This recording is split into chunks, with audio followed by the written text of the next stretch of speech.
یہاں وزیرستان والے کہنے لگے کہ ٹائم دے دو، جلسے میں جانا ہے۔ میں نے کہا کہ نہیں ہے ٹائم میرے پاس۔ مجھے یاد ہے کئی سال پہلے میں جامعہ فاروقیہ میں جب میں پڑھاتا تھا تو مجھے کچھ لوگ لے گئے، ملیر لے گئے، 4-5 گاڑیاں آگے کہ سرکار آپ کا جلسہ ہے۔ میں گیا، جلسے میں تقریر کیا، رات کو 2 بجے انہوں نے مجھے واپس کر دیا، لے گئے 4-5 گاڑیوں میں پروٹوکول کے ساتھ، لیکن کام نکالنے کے بعد پھر واپس ایک گاڑی میں واپس مجھے جامعہ فاروقیہ انہوں نے بھیجا۔ عقل مند لوگ، مروت والے لوگ اسی طرح کرتے ہیں، اور وہ بھی بیمار قسم کی گاڑی، اور اس میں انہوں نے مجھے بھیجا۔ تو کچھ لڑکے میرے پیچھے لگ گئے، اور وہ شارع فیصل پر، اور 2-3 اسکوٹر والے تھے، ان کے پاس کلاشنکوف، ہمارے پاس ایک مردہ قسم کے 1-2 مردہ قسم کے پسٹل تھے۔ میں نے ساتھیوں سے کہا کہ تم فیر کرو، میں چونکہ فرنٹ پہ تھا اور وہ مجھے نشانہ اللہ کا ملک بنانا چاہ رہے تھے، لیکن شارع فیصل کی گاڑیوں کے، شارع فیصل تو آپ نے دیکھا مصروف قسم کا راستہ اور روڈ رہتا ہے، اس پہ گاڑیوں کا وہ تھا، اللہ کو رش تھا، اس لیے وہ مجھے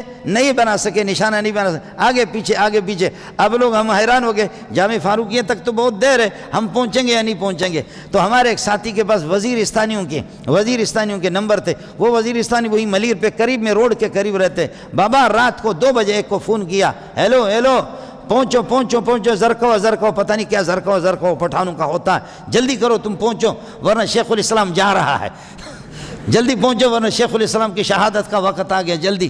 خدا تعالیٰ ان وزیرستانیوں کو جزائے خیر دے، 10 منٹ نہیں لگا، ان کے بڑے بڑے بال وہ گاڑیوں کے ساتھ جیسے پہنچے، ان بدماشوں نے ان کو دیکھا، بھاگا، انہوں نے کہا صبر کا استاپ مور استا خور دغا، جیسے ان کا انداز ہے، انہوں نے مور خور کیا، ایسے ان پر فیر کر دی، وہ لوگ بھاگے، ہماری جان چھوٹ گئی۔ اب کئی سال درمیان میں گزرے، 15-20 سال زیادہ ہو گئے، میرے پاس پچھلے سال یہاں آ گئے کہ اب وہ لوگ منتقل ہو گئے گھاروں کی طرف، گھاروں میں رہ رہے، گھاروں ٹھٹا، اس طرف یہ کہ گھاروں میں کہنے لگے استاد جی ہمارا پروگرام ہے، حفظ کا پروگرام ہے، دستار بندی ہے، خدا کے لیے آپ آ جاؤ۔ میں نے کہا بھائی میری تاریخیں سارے کے سارے بک ہے، میں نہیں آ سکتا، حالات بھی ٹھیک نہیں ہے، میں کسی صورت میں نہیں آ سکتا۔ کہتے استاد جی آپ نے ہمیں پہچانا نہیں۔ میں نے کہا میں کس کو پہچانتا ہوں؟ ہم لوگ جب اچھا کھانا کھاتے تو کسی کو پہچانتے نہیں ہیں، سمجھے؟ جب اچھا کھانا ہمیں مل جائے، تر قسم کا لقمہ مل جائے تو ہم کسی کو جانتے نہیں ہیں، اس لیے کہ صدقہ کھانے والا آدمی کسی کو جانتا نہیں ہے۔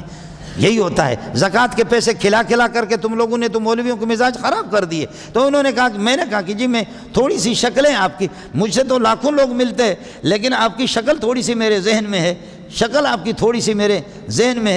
کہنے لگا استاد جی آپ نے پہچانا نہیں، رات کو 2 بجے آپ نے آواز دی، ہم لوگ پہنچ گئے تھے۔